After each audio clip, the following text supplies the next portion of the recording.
What's up, everybody out there in YouTube land? Wrath2501 here, and yes, the title, he is back.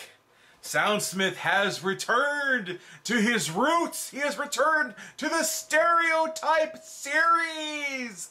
Now he's focusing on what he missed before, the war paints. I understand this is a joke entry, but anyway, I think it's great. Anyway, let's see what he's got to say about the war paints, alright? Alright, and go. Those of you who've watched my channel for any amount of time probably know that I'm not the biggest fan of the Stereotype series and what it became. Not to completely ignore the thing that put my channel on the map, but I've said before that I won't return to the series, and I'd really rather people watch, like, anything else on my channel. But that all changed in this video, and my good buddies... MVM shenanigans, but we're the robots? Put this in the game chat. I said what? The newest episode of Warpaint Stereotypes will air on October 8th, 2023. This is not a joke. This is an ARG. Dude, what the WTF? And of course, that's all anybody focused on in the comments, so thanks for that, dude. Really appreciate it. See, that's kind of the problem here. I am nothing if not a man, probably, who will commit to the bit no matter what. So, for the sake of the funny, and also for the sake of nostalgia, here is the first and only episode of Warpaint Stereotypes in the exact same style and quality as the original Hat Stereotypes from 2016. Just remember, you asked for this. Quality bar. So I've noticed during my time playing TF2 that you can tell a lot about a player based on the war paint that they're using. This video is going to go over the most popular war paint stereotypes. Or in other words, what your favorite war paint says about you. Of course, I'm not going to go over every cosmetic because, well, do you really expect me to have something to say about this? Come on, man, I've never even seen someone use this. Now, before I start, I've got to give the disclaimer. There are no exceptions to these stereotypes. You should take everything I'm about to say at face value and treat my word as gospel. Yes. These videos are serious. So take nothing I say with a grain of salt. As we all know, there's nothing cooler than parroting everything a YouTuber says. Yeah.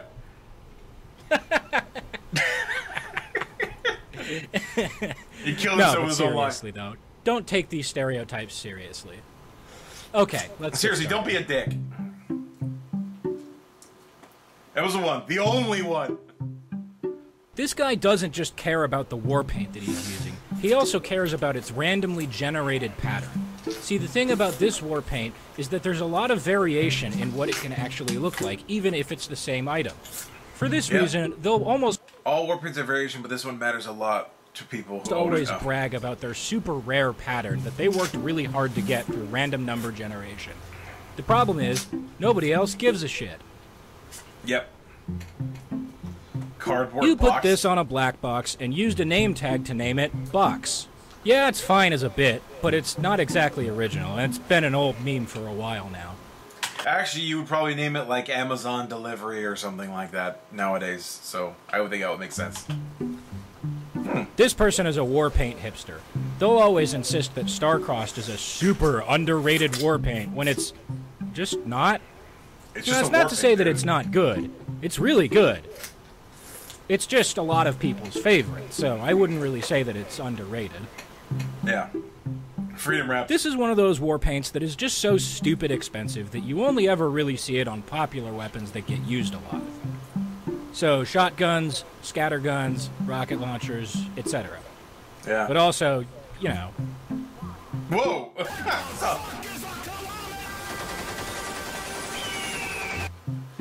That was awesome. Dragon Slayer owners come in two categories. Oh, okay, yeah. One is the person who got it, put it on the Dragon's Fury, and just kind of left it at that. Yeah. Which is most people who got the Dragon Slayer paint from their contract. The second is the person who put it on any other weapon and regularly uses it. These people are all well-respected gamers who are extremely skilled at the game and deserve all of our respect. Oh.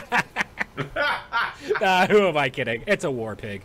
Now, just in case you didn't hear me the first 27 times I explained this, I'm going to explain what a war pig is, again, at length. So for those of you who don't know, a war pig is based off of that one hat for soldier, and it's used to describe someone who overestimates their skill by a significant margin. Now, I'm not saying they're all bad or anything. No, some of them are actually pretty good. It's just that they usually think they're way better than they actually are, throw themselves into impossible situations, die, and then complain about how it's the game's fault. Top shelf. But Soundsmith, I'm an imaginary future comment for you to mock and read in a condescending voice, and I'm here to say that actually Top Shelf isn't a war paint, it's a decorated weapon. There's a difference, Soundsmith. Okay, yeah, I know, there's technically a difference, but counterpoint, I don't care. There you go. I'm talking about decorated weapons too, so get over it. That's an excellent point Anyway, that I take on board. top shelf However, my enjoyers are counterpoint people to that with is, sophisticated I don't tastes. fucking But they also tend to be the care. kind of people who desperately want everyone to know that they're a person of sophisticated taste. Like, yes, dude, we get it. It's a nice skin. You don't need to base your entire Steam profile off the fact that you like it and own one. The hell? You wanted a top shelf skin, but you also wanted it to be strange. This is... Alright, what was that? Grenade launcher factory new. 1,135 keys. The hell, man? Holy crap. Smith. This is the gibbous of war paints. Not terrible looking, all things considered, but everyone gets one so long as they log in during a Smith update. So you end up with the kind of thing where if you see it, it's a good indicator that they're fairly new. If you see someone with one plaid pot shooter skin, chances are it's also every single skin they own. For whatever reason, these players are the most committed people I have ever seen. Plaid is basically their entire personality. To be honest, I'm not really sure why. Okay. It's on a loose cannon, and it's named Coconut Gun. That's it. That's the stereotype. That's the joke. Okay, moving on. That's the joke. Purple range users are usually sniper kinda men neat. who based their entire cosmetic set off of this when they unboxed it back in 2017.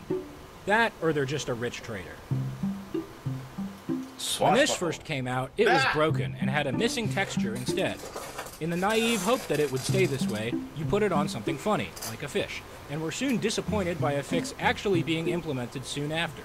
Now you're stuck with something that is, admittedly, a cool skin, but that you put on a goddamn holy mackerel. So it just sits collecting dust in your backpack with all of your other holy mackerels.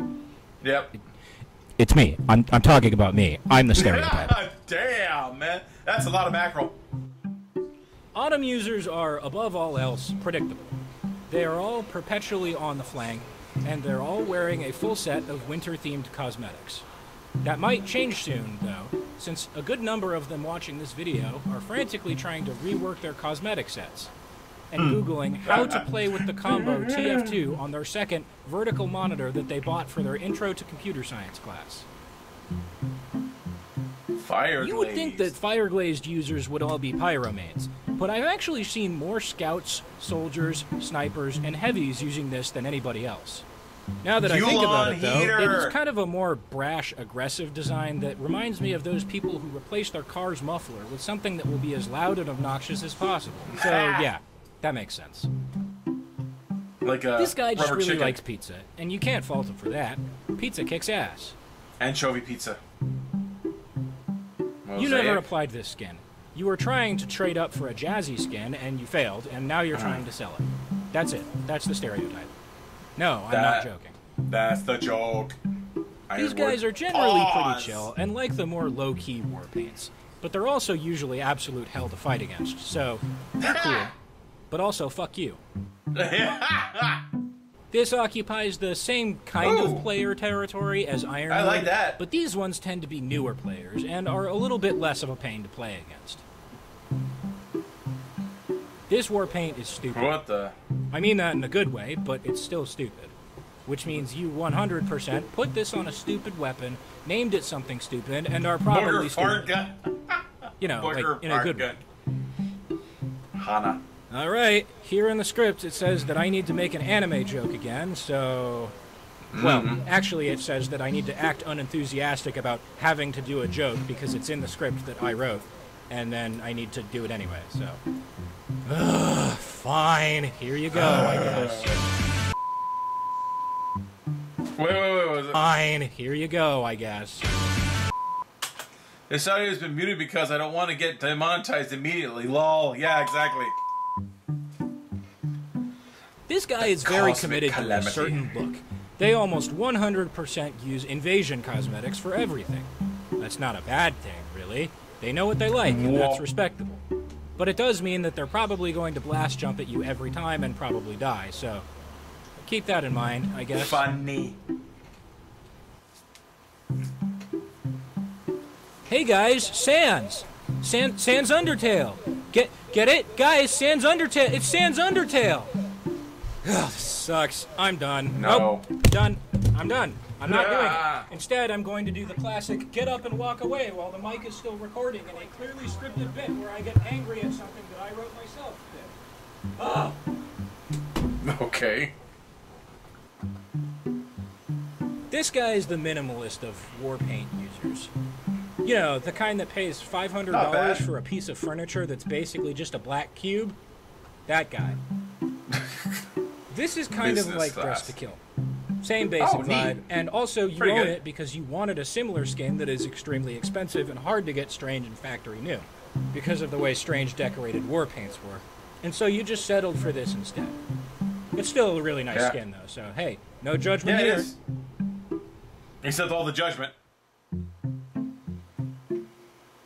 Hey, Future Soundsmith here. Hope you're having a real great time watching this video. This is the part where I normally would have played Crawling by Linkin Park and then turned the screen red and made it shake a little bit, but that would get my monetization turned off immediately, and if I'm gonna have to slog through making this video, you bet your ass I want to get paid for it. So instead, There we're you going go. with a copyright-safe version of Crawling, so enjoy. What?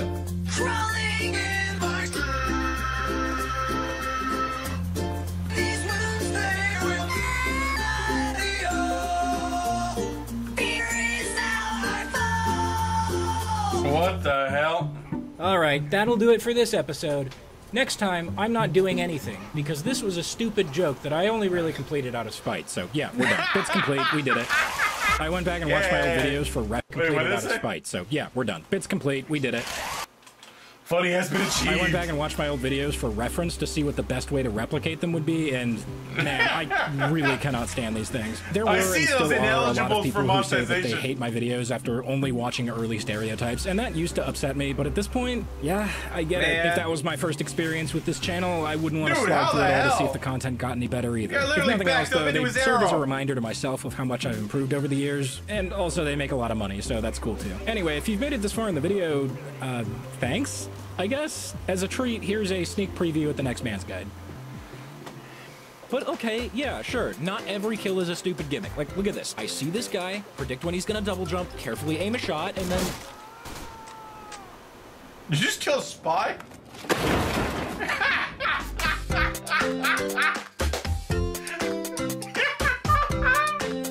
Coming soon-ish. But that's funny when that happens, dude. When you're aiming at somebody and you hit the spy. It wasn't what you're aiming for, so I guess you missed. Alright, guys. So that was a good one. I hope you guys enjoyed that. I definitely did. Like this video, guys. Subscribe. Definitely click on the link to the original. Like the original. Subscribe to Soundsmith. Oh my god, it's so good to see something like that. I forget that he's got those man's guide videos. I should get into those again. Anyway, I will see you guys next time. Tune in every day for new content. Bye-bye.